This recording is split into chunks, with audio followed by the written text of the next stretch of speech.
So have you ever sat down to study and you've got all your books around you and your stationery is beautifully laid out, but you have no idea what it is you're meant to be doing or where to start? And then you start feeling bad because those hours that you set aside specifically for studying, you end up wasting trying to figure out which text you should start reading first, which essay you should start reading. How are you meant to solve the maths problems? We're going to fix that by the end of this video by using a very, very simple technique that I've been using for years now after discovering it, and it is essentially lists. Lists are your new best friend. Before I wrap up a day, what I do is I make a list of all the things that I need to get done for the following day. This list is usually 3 to 10 items long, and sometimes I divide up the things on the list into different areas depending on what projects I'm working on that day. In fact, to make this easier, I will grab one of the lists that I used yesterday that helped me prioritize and get everything done that I needed to get done. Here's a quadrant all about the things that I need to get done for an EU competition that I'm entering. Here's some admin that I need to do for my Kickstarter campaign to thank everyone. Here's some stuff for the something or other, completely forgotten what it is.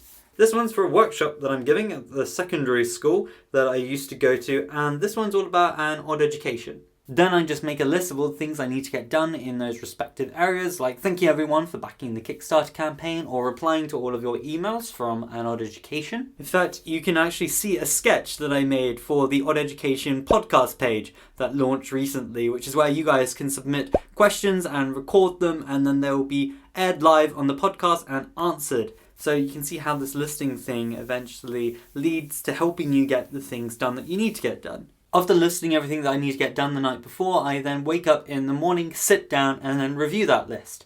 And then I begin to prioritize them. Essentially, that involves me numbering them in the order I'm going to tackle them. So typically I do this based on the one that's most important for me to get done right now. And I usually limit myself to only numbering the top 3 things, and then getting those things done if I can get them done within that day, and then going back to the list again and reviewing them, potentially adding more things, and then numbering the next 3 things, because as the day goes on, my priorities continually change. This extremely simple technique allows you to know what it is you need to get done and in what order you need to get it done.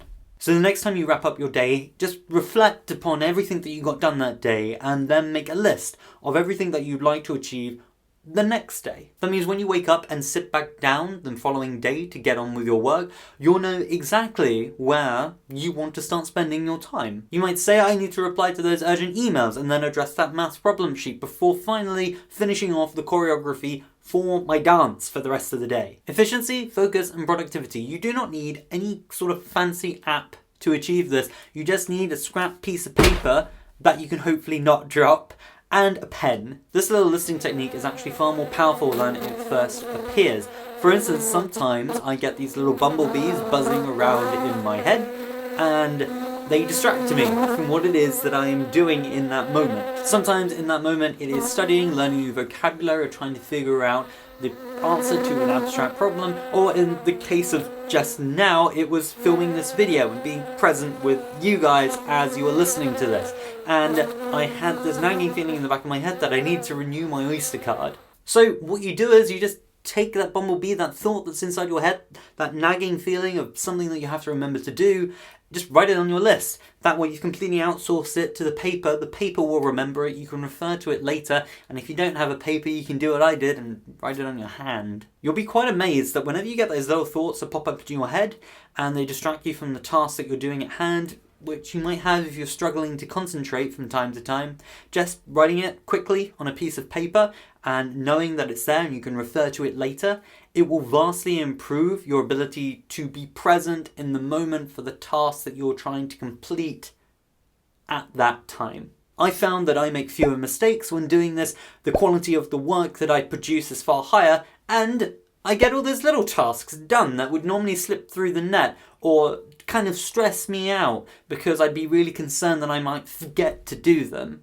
Another great thing to know is that if you can master the art of prioritisation, which this is essentially teaching you when you're numbering the different things on your list, it will pay dividends for you when you get into the working world and for all your studies, because you will be constantly focusing on the things that are providing you with the most value rather than the things that are, I don't know, distracting you. In the context of your studies, if you're working on the things that help you learn the most, the fastest, you're going to achieve your academic goals faster, which means that you can start climbing even higher mountains. Another interesting phenomena that I discovered from using this form of prioritization is that I seem to have more fuel to make decisions during the day. To explain this a bit further, I recall reading, I can't remember the exact source, if I remembered I'd put it in the description for you, but whenever we wake up in the morning, we have a finite amount, we'll say like 100 points worth of decision-making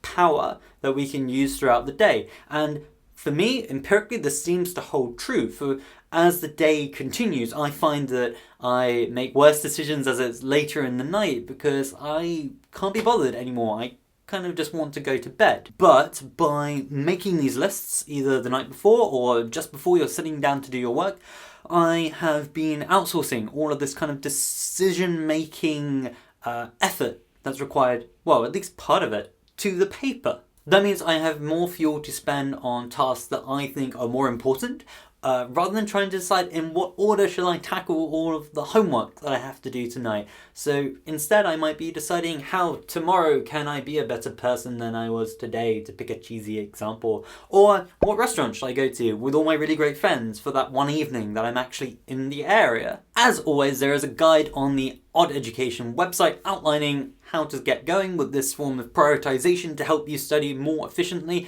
and to master the art of prioritization, so do check that out. And please do share your studying tips for how you focus when you're getting work done down in the comments below. If you would like to quite literally add a voice to your question, you can now do that on the Odd Education podcast, where if you go to the page, which I'll add down in the description below, you can actually record your question and then have it answered live on air on the new question and answer podcast that we have launched at An Odd Education. Until next time, keep studying smart and shooting for your academic goals.